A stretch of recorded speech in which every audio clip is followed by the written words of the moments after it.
그리고 저는 지방을 볼 때 잘 모르는 지역이기 때문에 네. 이제 약간 히스토리부터 보는데요. 택지 지구가 어디에서부터 개발이 됐는지, 그래서 구도심이 어디인지, 도시가 어디로 개발이 진행되고 있는지 이런 것들을 보기 위해서 택지 지구 개발 현황을 봅니다. 김해시 같은 경우에는 오늘은 50억짜리 임장 보고서의 저자이신 성현경 저자님을 모시고 인터뷰를 진행하겠습니다. 대표님 안녕하세요. 안녕하세요. 저희 시청자분들을 위해서 간단하게 자기소개 좀 부탁드리겠습니다. 네. 안녕하세요. 저는 50억짜리 임장 보고서 작가이자 아파트 투자자 성연경입니다. 직장 다니면서 2019년도부터 아파트 투자를 시작했고요. 총 50억 자산을 모았습니다. 그 과정을 책으로 엮어서 50억짜리 임장 보고서 책으로 출간을 했습니다. 대표님 그 50억짜리 임장 보고서라는 책을 제가 읽어봤는데 그 투자의 시작이 이제 사실 19년 정도부터셨잖아요. 그렇게 빠른 어떤 편은 아니셨는데 그 전에는 굉장히 그 회사에서 팀장님으로서 헌신하고 막 열정을 불태우는 그 이야기가 책에 많이 있었어요. 그래서 책에서 어떤 회사에 올인하는 삶을 많이 사셨던 것 같은데 어떤 계기로 이렇게 부동산 투자라는 쪽에 이렇게 뛰어들게 되셨나요? 네. 34살에 좀 과분하게 팀장이라는 자리를 맡을 정도로 회사에 올인하는 삶을 살았는데요. 어느 정도 하다 보니까 많이 힘들면서 하루하루 좀 버텼던 것 같아요. 네. 성과를 내야 하니까 팀원들에게 좀 무리하게 업무 지시를 하면서 마음도 불편하고요. 그리고 좋을 때는 좋지만 좀 안 좋은 일이 있거나 좀 사고가 터지면은 서로 이제 내 책임이 아니다. 옆 팀과도 서로 이제 책임 전가, 책임 회피하는 일들이 좀 많잖아요. 그렇죠. 아무래도 팀장님이면 또 우리 팀을 보호해야 맞습니다. 되다 보니까 더더욱 맞습니다. 그런 게 있죠. 네네. 좀 그런 일들이 계속 쌓이면서 심리적으로 그리고 정신적으로도 많이 힘들었던 것 같아요. 그리고 건강도 좀 많이 안 좋아지고요. 그리고 이렇게 해서 정년까지 일하기도 힘들지만 정년까지 일을 한다고 해도 그 이후에 좀 안정되고 여유 있는 노후가 보장되지 않는다는 사실을 깨달았습니다. 저희 이제 부모님 세대나 아니면은 명퇴하시는 좀 임원분들을 보면서 그런 것들을 좀 깨달았어요. 그러다가 2018년도에 제가 경기도에 실거주 하는 집이 있었는데요. 기대치 않게 가격이 오르는 거예요.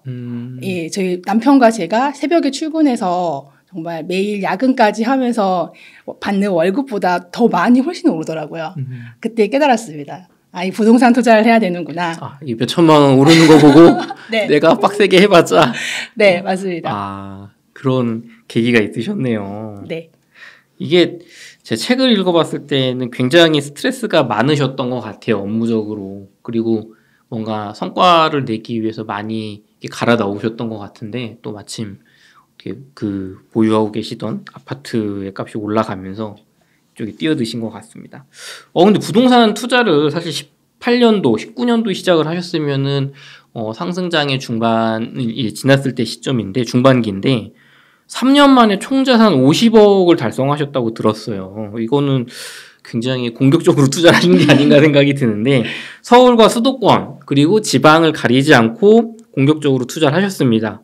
시청자분들을 위해서 투자를 하셨던 지역과 몇 채 정도로 투자를 좀 하셨었는지 간단하게 말씀해 주실 수 있을까요? 네. 앞서서 제가 경기도에 실거주하는 집이 있었다고 말씀드렸는데요. 맨 먼저 경기도에서 실거주하는 집을 서울로 옮겨서 지금 서울에 실거주하는 집 한 채 있고요. 그리고 수도권에 3채, 그리고 지방, 광역시 포함해서 6채 해서 총 10채 보유하고 있습니다. 제가 처음에는 경기도에서 서울로 실거주를 옮기는 게 목표였어요. 네. 그래서 강의도 듣고 책도 보고 임장 다니면서 실거주집을 알아봤는데요. 그 과정에서 한 채만 실거주만 할 게 아니라 계속 부동산 투자를 해야 되겠다라고 생각했습니다. 그래서 참 다주택자로서 많은 투자를 하셨었는데 물론 이제 지금은 시장 상황이 그때만큼 이렇게 공격적으로 하기 좋은 상황은 아니니까 이렇게 공격적으로 막 채수를 늘리는 투자를 이렇게 권할 수는 없었지만 당시에는 워낙 시장 상황이 좋았기 때문에 이제 또 그런 투자를 하실 수 있었던 것 같은데요. 아무래도 이렇게 적은 자본으로 다양한 지역에 투자를 하시다 보면 전세를 낀 갭 투자를 하시게 되실 것 같은데 저자님만의 수익을 거두는 투자 비법 안정적으로 좀 하면서 특히나 지방 같은 경우 또 인구가 적거나 하는 지역은 좀 이렇게 흔들리기가 쉽잖아요. 저자님만의 방법이 있을까요? 영상을 보시는 분들도 다 아시겠지만 사실 작년까지는 뭘 사도 다 오르는 시장이었잖아요. 네, 저도 처음에는 제가 산 아파트들이 가격이 막 오르면서 아, 내가 정말 투자에 재능이 있나? 이렇게 착각했던 그런 시기도 있었습니다. 내가 이 투자의 모든 걸 깨달았다. 네. 정말 초보자의 네. 네. 저는 투자 물건을 볼 때 상승기에 많이 오르는 것도 중요하지만 하락기에 좀 하락이 적은 물건을 고르려고 노력했습니다. 즉 호재로 단기간에 상승하는 아파트보다는 꾸준하게 전세 매매 실수요자들이 찾는 그런 단지들을 찾는 것에 중점을 뒀습니다. 그리고 내가 아는 지역에서 내 투자금 범위에 살 수 있는 가장 좋은 물건을 사려고 노력했어요. 그래서 매달 한 지역씩 임장 다니고 임장 보고서를 썼습니다. 임장 보고서를 쓰면서 그 지역 동네 아파트의 입지와 가격을 좀 꼼꼼하게 비교해서 최상의 선택을 하려고 노력했습니다. 그럼 어떻게 보면은 이 지역을 꾸준하게 방문을 하고 임장 보고서를 쓰면서 그 지역의 장단점을 파악을 하고 뭐 아파트의 어떤 뭐 입주 물량이라든가 어떤 호재라든가 그런 걸 파악하셨다는 또 어떻게 듣기에 따라서는 굉장히 정석적인 답변을 하신 게 아닌가라는 생각이 드는데요.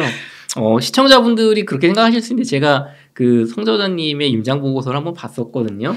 페이지가 엄청나요. 막 100페이지가 PPT 개수로 넘습니다. 한 지역에 이제 분석을 하는데 그래서 저는 이 정도 노력을 하셨으면 정말 아까는 이제 시장 상황 덕분에 보셨다고 말씀을 하셨겠지만 이 정도 노력이면은 뭐 정말 이렇게 당연한 이렇게 수익을 거두실 수밖에 없겠다는 생각이 들었어요. 그래서 저자님께서 직접 투자하셨던 지역 2곳 정도를 지금 말고 당시에 작성하셨던 임장 노트를 좀 예시로 보여주실 수 있을까요? 아마 시청자분들도 그래 그러면은 그렇게 좋게 그리고 대단하게 했다는 임장 보고서가 뭔가 궁금하실 것 같아요. 네, 알겠습니다. 네, 보시면서 하시죠. 네, 알겠습니다. 먼저 말씀드릴 지역은 경상남도 김해시입니다. 제가 2020년 9월에 작성했던 임장 보고서이고요. 이렇게 목차 5가지 예, 목차 순으로 현황 분석, 입지 분석, 시세 분석, 그리고 투자 기준 점검 및 대상 선정, 그리고 투자 대상 비교 평가 이렇게 순서로 작성을 했어요. 지금 요 보고 계시는 요 문서는 한 100페이지 되는 거를 5분의 1 수준으로 축소한 요약본입니다. 이게 모든 걸 다 보여드리기 너무 시간이 오래 걸리니까 그런 걸 감안해 주세요. 네, 좀 중요한 내용만 중점적으로 말씀을 드릴게요. 저도 이때 부동산 공부를 하면서 김해시를 사실 생전 처음 갔어요. 보통은 뭐 들어는 봤지만 또 직접 가보는 건 또 아는 경우도 있죠. 네, 그래서 이 도시가 어디에 있는지, 어디에 위치를 하는지, 그리고 전국적으로 봤을 때 어떤 위상인지 이런 것부터 먼저 공부를 했습니다. 김해시 같은 경우에는 이렇게 부산과 그리고 창원시 사이에 위치하는 그런 도시입니다. 인구 54만의 도시이고요. 부산의 옆에 위치하기 때문에 부산의 이제 위성 도시라고 생각할 수도 있는데 네. 부산에서 이 많은 회사들이 이쪽으로 많이 이전도 했어요. 그래서 오히려 부산에서 김해로 직장을 다니시는 분들도 있는 그런 지역이에요. 네, 그리고 창원이 또 집값이 굉장히 비싼데요. 그쵸, 창원하고도 그쵸. 출퇴근이 가능하기 때문에 창원시의 배드타운 역할도 하는 굉장히 매력 있는 그런 도시입니다. 보통은 마창진이라고 해가지고 뭐 마산, 창원, 뭐 진해, 뭐 부산 이렇게 울산 이렇게 약간 경남권 이렇게 남부 쪽 벨트로 부르는데 네. 사실 잘 알려지지 않은 김해가 창원과 부산에서도 출퇴근이 가능한 상당히 뭐 이렇게 인접한 네. 지역이다. 또 일자리도 은근히 있다. 네. 인구 50만 치고는. 네. 그럼 먼저 시작은 이제 큰 틀에서 지역 분석을 한번 보는 거네요. 네, 여기가 어디에 있나? 맞습니다. 여기가 도대체 뭐 하는 곳인가? 네, 맞습니다. 알겠습니다. 네, 그리고 부산하고 이렇게 전철로도 연결이 되어 있는 네, 그런 도시입니다. 이거는 이제 김해시에 이제 어떤 시설들이 어디에 있나 이런 것들도 이제 보는데요. 기차역이나 아니면은 뭐 마트, 사람들이 생활하기 편리한 그런 마트나 이런 것들이 이제 어디에 있는지 위치를 지도 위에 올려봅니다. 네. 그리고 저는 지방을 볼 때 잘 모르는 지역이기 때문에 네. 이제 약간 히스토리부터 보는데요. 택지 지구가 어디에서부터 개발이 됐는지, 그래서 구도심이 어디인지, 도시가 어디로 개발이 진행되고 있는지 이런 것들을 보기 위해서 택지 지구 개발 현황을 봅니다. 김해시 같은 경우에는 여기 내외동에서 90년대에 아파트가 지어지기 시작을 해서 00년대, 20년대 이렇게 해서 계속 계속 이렇게 도시가 확장되는 그런 모습을 보이고 있습니다. 여기 띠처럼 이렇게 조금 이렇게 뻗어나가고 있는 느낌이 드네요. 네, 그리고 김해시 도시마다 약간 다르긴 한데요. 김해시 같은 경우에는 네. 좀 생활권이 약간 이렇게 분리가 되어 있는 그런 저는 느낌을 좀 많이 받았어요. 네. 그리고 여기가 지금 이제 김해시인데요. 네. 부산에서도 출퇴근이 가능하고 창원에서도 창원 터널이 있어서 20분이면은 올 수 있는 지역입니다. 창원은 사실 이렇게 지도상으로만 보면 이게 조금 거리가 출퇴근하긴 있지 않나. 근데 직선 터널이 있단 말씀이신 네, 거죠? 맞습니다. 이런 거를 우리가 이렇게 공부를 해야 되는 거. 이게 가깝구나, 의외로. 맞습니다. 이런 걸 알아야 되는군요. 네. 지역 거리상으로는 상당히 멀어 보이는데 실제로는 이제 터널을 통해서 한 번에 올 수 있기 때문에 가깝습니다. 이런 것들은 이제 저희가 자세하게 공부를 하면서 알 수 있는 내용이겠죠. 네. 제가 입지 평가를 할 때 인구, 직장, 학군, 환경, 공급 요소를 가지고 평가를 하는데요. 제가 알고 있는 다른 지방 도시들하고의 입지도 이렇게 한번 비교를 해봅니다. 청주와 김해, 그다음에 천안을 비교를 하셨는데, 네. 투자로는 지금 오른쪽 상단에 살짝 네. 청주, 천안, 김해 순으로 좋다라고 나와 있는데, 네. 이유가 뭔가요, 대표님? 요거 제가 사실 요거는 그때 이제 네. 시기마다 다른데요. 요거는 이제 맨 마지막에 네. 제가 결론 부분이 있기 때문에 네, 알겠습니다. 조금 이따 보기로 하고요. 네. 그리고 또 말씀을 드리면 인구, 직장, 학군, 환경, 공급의 요소를 가지고 평가를 한다고 말씀드렸는데요. 네네. 제가 이제 뭐 기준이 있지만 이제 S, A, B, C 이렇게 등급을 주는데 요 등급이 높을수록 좋겠죠. 그렇죠. 네, 보시면은 청주가 이제 가장 등급이 높고 그다음에 천안, 그다음에 김해 순서이기 때문에 요 입지 순으로는 이렇게 좋습니다. 그러니까 기본적인 입지 평가에선 이랬지만 맞습니다. 또 이제 뒤쪽에 세부적인 것 때문에 또 바뀔 수는 있다. 네, 맞습니다. 그렇죠. 어떻게 보면은 투자로 뭐 이런 기준으로 보면 사실 우리나라의 서울의 강남을 능가하는 아마 지역은 없을 텐데. 맞습니다. 사실 우리가 강남에만 투자라는 게 가장 좋은 건 아니잖아요. 네, 변화하니까요. 네. 저는 지방 도시를 볼 때 이 요소들 다 중요하지만 직장을 또 굉장히 중요하게 봅니다. 왜냐하면은 인구를 이제 끌어들이는 요소가 직장이잖아요. 그렇죠. 네, 그래서 어떤 직장이 얼마나 있는지 그리고 어떤 대기업들이 있는지 이런 것들을 좀 중점으로 많이 보는데요. 이런 것들을 좀 중점으로 많이 봅니다. 그래서 직장의 양이 얼마나 되는지, 질이 어떻게 되는지를 보기 위해서 그 각 지역의 인구수 대비 직장이 얼마나 되는지를 많이 봅니다. 그래서 인구수 대비 직장 종사자 비율이 45%보다 적으면은 좀 직장 수가 적다.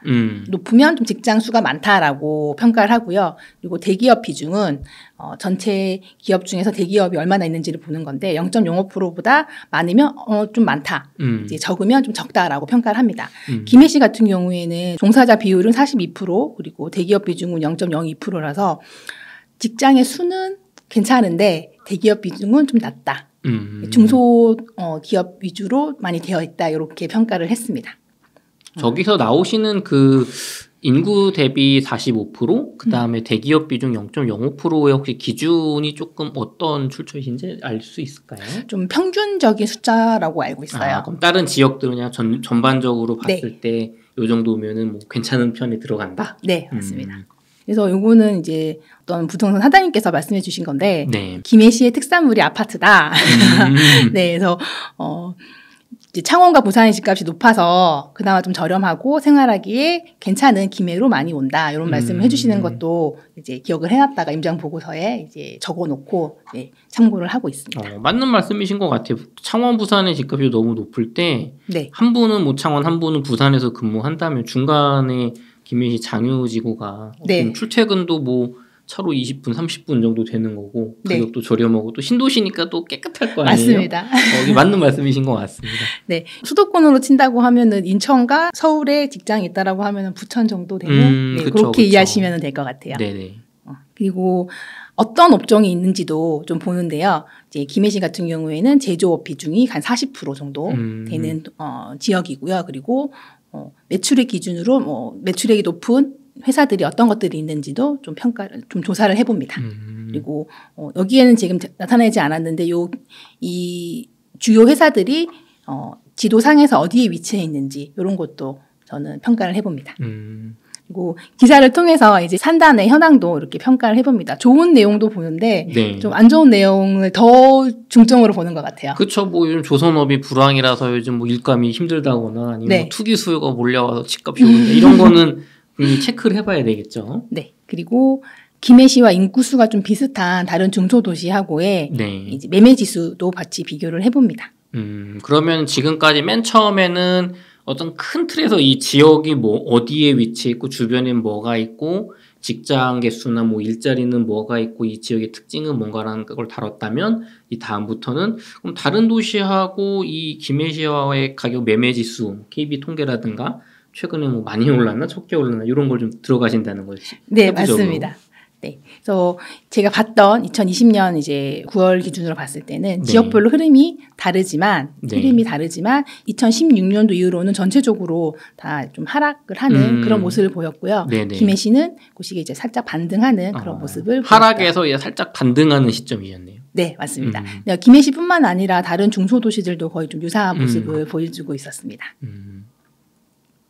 그리고 김해시의 이제 모든 아파트를 다 볼 수는 없기 때문에 일단 대장 아파트, 가장 비싼 아파트가 다른 주요 도시들과 이제 가격을 같이 비교를 해보는데요. 네. 제가 그때 봤던 시기에는 부원동에 있는 부원역 프로지오라는 아파트가 가장 비쌌어요. 4억 3천 정도 가격을 형성하고 있었고요. 그 시기에 창원은 8억 2천. 그리고 천안 불당동 네. 네. 네. 여기는 이것도 한 8억 정도. 되게 반값이네요, 지금 김해는. 맞습니다. 네, 그리고 청주는 또 이제 5억 이상. 그래서 포항하고 거의 좀 유사한 가격을 형성을 하고 있었습니다. 그래서 다른 지역하고 비교했을 때 이 현재 김해가 가격이 어느 정도 수준인지를 평가를 해봤습니다. 그리고 김해 주변에 있는 다른 지역하고 주변의 지역하고도 가격을 비교를 해보는데요. 김해하고 옆에 창원 성산구 네. 그리고 양산 경상남도 양산 네. 그리고 부산의 이제 북구, 사하구, 사상구, 강서구처럼 김해와 인접해 있는 지역들과 이제 시세 흐름을 보는데요. 여기 뭉쳐져 있는 요 도시들이 이제 부산에 있는 도시들이고요. 이에 반해서 여기 이제 김해시, 여기가 창원시예요. 이 상승과 하락의 폭이 굉장히 크죠. 네네. 네. 폭이 큽니다. 네. 그래서 상승할 때도 많이 상승을 하고 하락할 때도 많이 하락을 하는 그런 모습이에요. 부산에 있는 도시들보다는. 네네.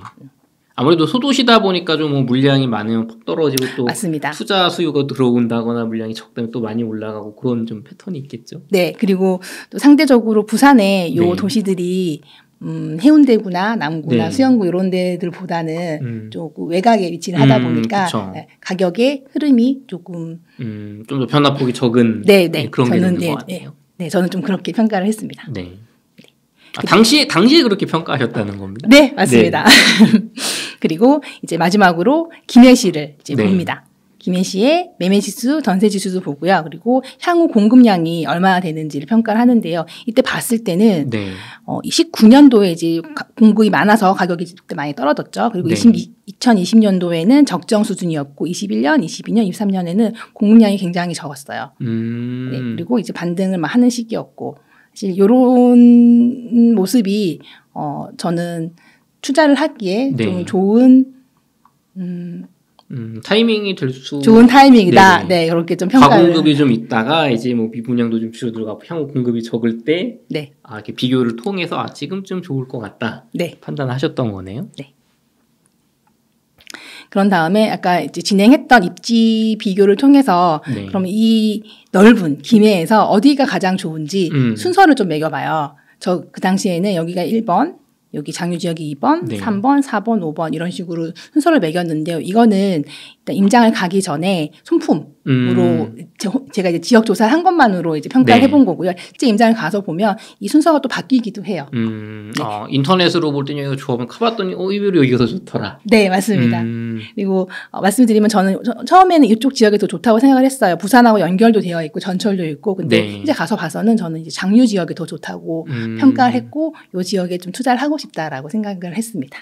그때 조금 평가가 장유가 더 높게 바뀌셨던 이유가 있으실까요? 네, 요 지역은 입주가 좀 많이 있었어요. 대단지에 입주가 한 2-3 단지 정도 있어서 지금은 괜찮지만 이제 뭐 6개월, 1년 후에 가격이 좀 떨어질 수도 있고 전세를 이제 맞추기가 어려울 수도 있다라고 평가도 했고요. 그리고 앞서 택지지구에서 네. 봤을 때처럼 구축과 신축, 준축들이 좀 많이 섞여 있었습니다. 근데 장류 지역은 2010년도 내외의 아파트들 그리고 2010년도 후반부의 신축들이 많이 있어서 굉장히 균질성이 좋고 학군과 상권들이 좀 안정적으로 형성이 되어 있어서 내가 산다면 나는 여기를 살고 싶을 것 같다라고 평가를 했어요. 좀 더 신축들이 보이는 신도시 느낌이고 또 입주도 적었기 때문에 리스크 관리 측면에서도 조금 좋게 보셨던 거네요. 네, 맞습니다. 그리고 이미 여기는 신축이 거의 다 들어와 있어서 이미 이제 하락장을 겪었고요. 이제는 좀 서서히 상승을 하겠다라고 네. 평가를 했어요. 보시면 정말 우리가 알고 있는 신도시의 모습이죠. 네, 학교와 이제 상권이 이렇게 분리가 돼서 깔끔하게 잘 형성이 되어 있고요. 그렇죠, 여기 이제 뭐 마트와 편의시설들도 잘 나와 있습니다. 학원가와 어떤 상가들 그리고 그 카페 거리들 그리고 학교가 다 있고 그 다음에 차로 조금만 가면 이제 대형 마트라든가 그런 것들이 있어서 어떻게 보면 생활권이 여기 하나로 다 해결이 되네요. 네, 맞습니다. 그래서 저는 여기가 이제 김해에서 가장 잘 조성된 주거 단지라고 평가를 했었어요. 네네. 그래서 일제 임장을 가서 지역을 둘러보면서 느낀 점들도 이렇게 적어보고요. 그리고 주요 단지들의 시세 흐름도 해서 지금 이쪽에 있는 아파트들이 지금 이런 시세를 형성하고 있고 지금 현재 이런 흐름을 보이고 있구나 이런 것들을 평가를 해봤습니다. 그리고 실제 아파트들의 시세를 다 조사를 합니다. 제가 여기서는 지금 장류 3동만 보여드렸는데 김해에 있는 모든 동의 아파트를 다 조사를 네, 했어요. 네. 그래서 매매 가격, 전세 가격이 얼마, 단지별로 얼마인지 다 조사를 했습니다. 그리고 제가 가지고 있는 이제 투자 기준을 한 번 더 점검을 했습니다.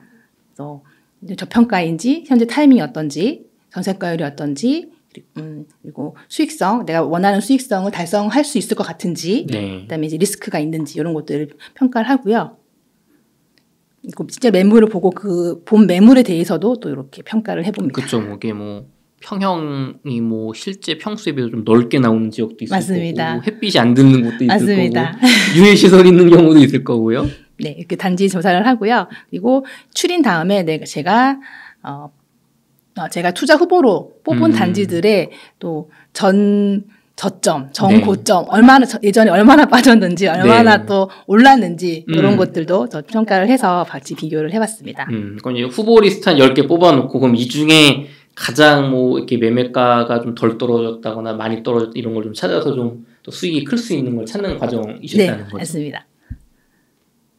이렇게 해서 실제로 제가 본 매물들 중에서 이제 여기 동호수는 이제 제가 가렸고요. 중에서 이제 내가 투자를 한다면 얘가 1번, 얘가 2번, 얘가 3번 이런 식으로 좀 순서를 매겨서 요 매물 실제로 투자를 하겠다라고 하면 이제 요 매물부터 투자를 시도를 하죠. 그런데 저는 매물을 다 보고 난 다음에 마지막에 이제 제가 평가를 해서 매수 결정을 하기 때문에 그때 연락을 드리면 이미 매도가 된 경우도 좀 있어요. 그래서 하나만 뽑지 않고 한 3개 정도 뽑아서 얘가 팔렸다라고 하면 다음에 이제 얘를 또 시도를 하고 이런 식으로 진행을 했습니다.